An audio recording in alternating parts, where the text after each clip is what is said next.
Welcome everybody to 2023. It's a beautiful day here on the highways of Japan. The air is cool, crisp and dry, and there is not a single cloud in the sky. And that means that we are almost certainly guaranteed some impeccable views of Mount Fuji.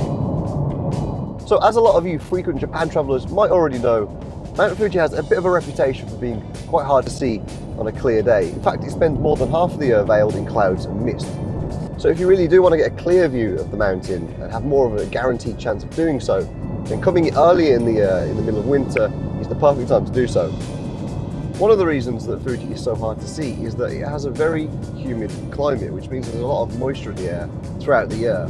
But in winter, that moisture is at its lowest point, so you have your best chance of being able to get a clear view of the mountain. So today, as the weather conditions are so perfect, I thought I'd take you out and we'll hit up maybe 3 or 4 of my favourite spots to view Mount Fuji.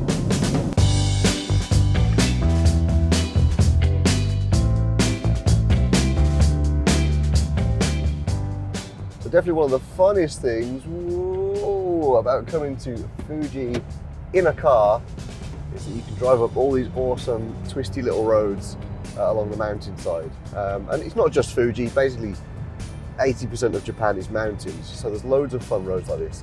But if you don't drive, I feel like you're really missing out on a little bit of an extra adventure.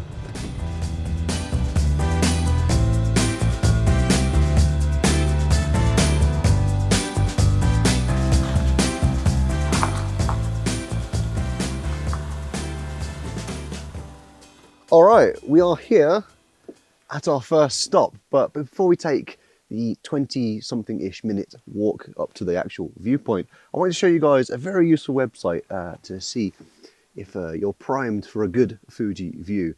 So you want to go to fuji-san.info and you'll be treated to this website here that basically just has a 1 to 10 scale rating of how visible Fuji is. So actually yesterday night before I came here, it was actually 1. So you can see how quickly it can change. It's now saying in the morning it's a 10.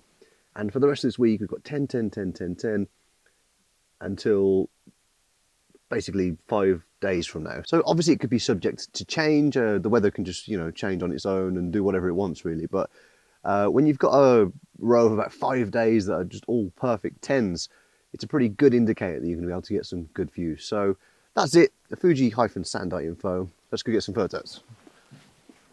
So this is the first spot I wanted to show you guys, the Fujiyama Twin Terrace. This is the entrance. It's a little bit misleading because it looks closed, but basically you just can't drive up there. Usually you can when it's not winter. There's a sign over there that says during December the road is closed. You are allowed to go on foot though, I think. So you can actually just walk around this gate and then basically take the hike up to the top. It's obviously a little bit snowy, a little bit icy, so I'll have to go a little bit slower than usual, but the road is not steep at all, so it's a pretty easy walk. It just takes a little bit of time, but I promise you the view is worth it.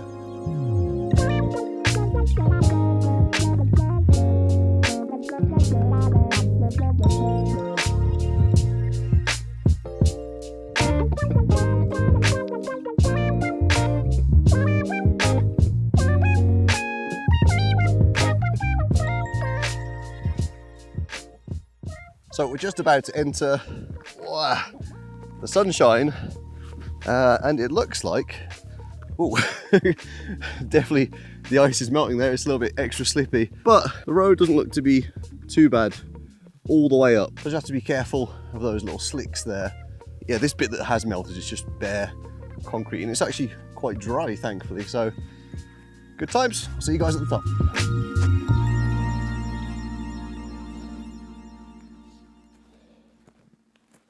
All right, we are pretty much here. We're at the official entrance of the terrace. So a lot of walking from down that path there. But once you get to this point, this is where the bus stops, just over here. And I think you can actually drive up here when the road is open in summer, spring or whatever. So basically, yeah, we've just got about, I'd say about 200 steps just up these stairs to climb. And I will show you one of the best Fuji views you've ever seen in your life.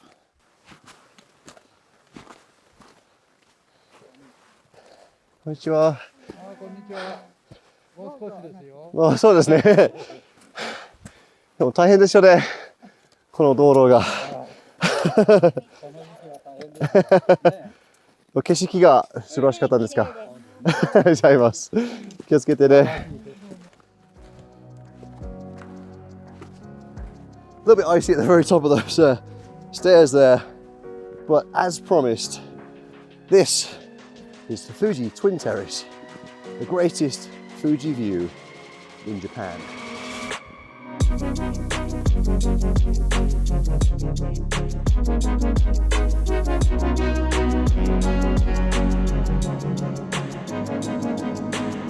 So from what I can tell, this is actually a fairly new structure. It still looks pretty clean and the wood is not really like weather torn just yet, but you can see down on the mountain there they've cleared out a whole bunch of trees that give you that perfect view of the mountain, the lake, and obviously the town just below as well. Just the perfect kind of iconic Japan Mount Fuji view.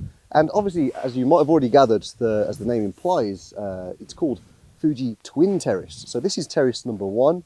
And if we take a little walk just up that path there, there's another larger terrace which has a kind of seating where you can sit and have lunch. It's basically got the same view from just like a slightly different angle. But this is like the photo spot, and the camera is actually now sat on top of, there's like a selfie stand. So if you come here on your own, you want to take a nice little selfie, even if you've just got your phone, you can just stick it in there and take probably one of the best photos of Fuji you'll ever take.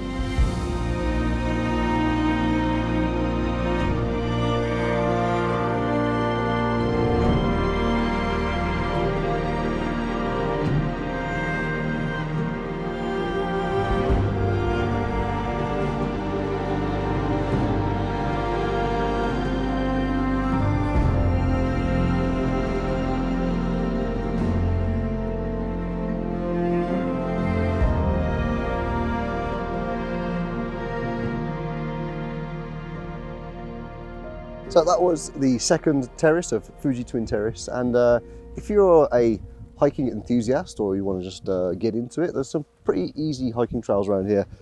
You've got Mount Kurodake and the Shindo Pass, which goes basically across the mountain range behind me. I can't remember the names of all the mountains along the way, but they're pretty good hiking trail, and definitely one for kind of beginner to intermediates. Actually, you can see here that the hiking trail is actually quite expansive. We are currently here, and then that dot basically is the bridge of these 3 paths here. That white road is where I came from, where I walked up earlier, and then there's 2 hiking paths along this ridge going either direction. But you can see there's quite a lot of mountains and different ridges along the way, and you can even go around and all the way around here. So it's a good spot to either come for the view and then do a hike and come back, or maybe you could even start at one end and then, you know, come through, and then maybe by midday, if you start early, you get here, have some lunch up here, and then return. So it's a really cool spot for hiking fans or anyone that wants to give it a go. And also, I don't know if I mentioned earlier, but there is a bus that comes up here. So if you don't have a car and you want to come by bus, then you want to search for Fujiyama Twin Terrace bus, and you'll find the bus stop down in the town.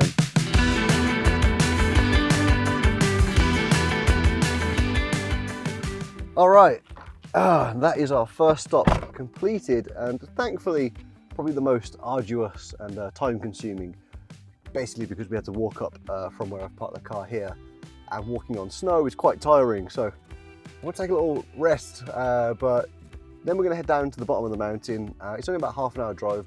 It's really close, but we have to kind of go around the mountain in a windy path. But we're going to go down to the lake, and we'll basically get the same kind of view, but just it makes Fuji look a lot bigger because you're at the bottom of the mountain with the summit kind of peaking above you. It's just you'll understand when we get there. So let's not waste any more of this excellent daylight. Let's get going.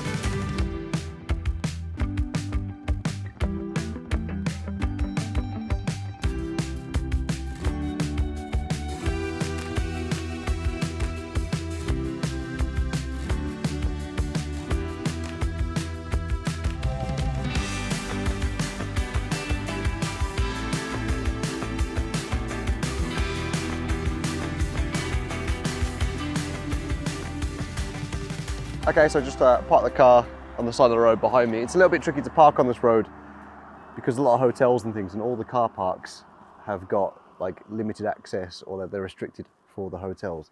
But there are a couple of spots you can just get a cheeky little, you know, 5-10 minutes, just park the car, jump out, and you're treated to a view like this.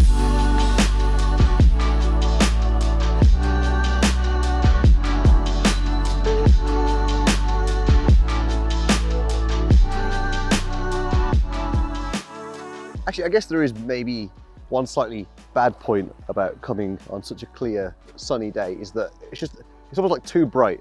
If you look over to Fuji, it's like the sun as it approaches the mountain, it's gonna look amazing at sunset, but as it's approaching, it gets to that low angle, it just starts to blind you, and it's really hard to see anything. And you also get a lot of like flares coming from like over the hills and off the water and stuff. So shooting photos can get a little bit more tricky. You can use a polarizing filter to kind of negate that a little bit, but the sun today is very strong, so even that's having a little bit of a tricky problem. And even with the drone, it doesn't really matter if you're high up or you're low down, it kind of gives the same effect. But either way, at least it looks clear, it looks very clean, nice blue.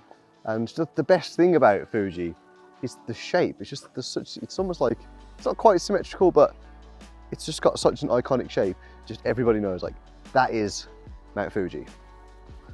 All right, time to leave the lake. Definitely a highly recommended spot. You can basically come anywhere along the eastern edge of the lake because Fuji is on the west. But even on the western side of the lake, you can still see Fuji, but the town is in the way, and you're kind of, because you're on the ground and the building's in the way, it's quite hard to see the same kind of view that you get on this side. So let's dive back in the car, and it looks like we've just about got enough time to get to the next spot before sunset.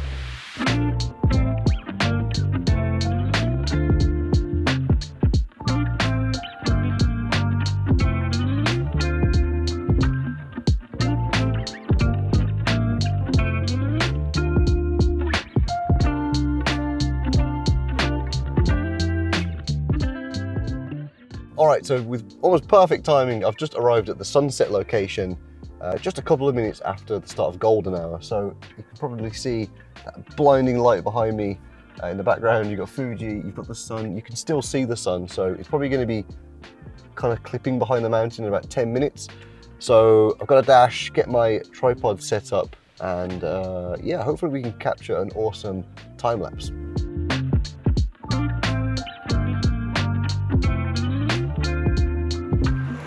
So as you can see, this is a pretty popular spot for the sunset shot. When I got here, this guy in front of me with the 3 tripods was already set up, and my tripod is over there in the middle. It's been rolling for about 20 minutes already, and there's a few more people just been turning up as the sun kind of progresses down. So one thing that's actually kind of interesting is that when I was down by the lake, if you remember, the sun was on the right side of Fuji around here, and as I was driving, it was over here. But there's a point on its arc as it goes down towards sunset that it actually passes behind the summit of the mountain. So this whole side, for quite a few kilometers around, actually just turns into this kind of like pseudo night feeling. And then as the sun comes back from the other side, it gets lighter again, but then it's golden hour. So it's just a bit of a weird experience, but very cool. And then just to suddenly be in golden hour after being plunged into darkness. So basically, yeah, I'm just going to chill here for a bit, let that time lapse roll, and this is the result.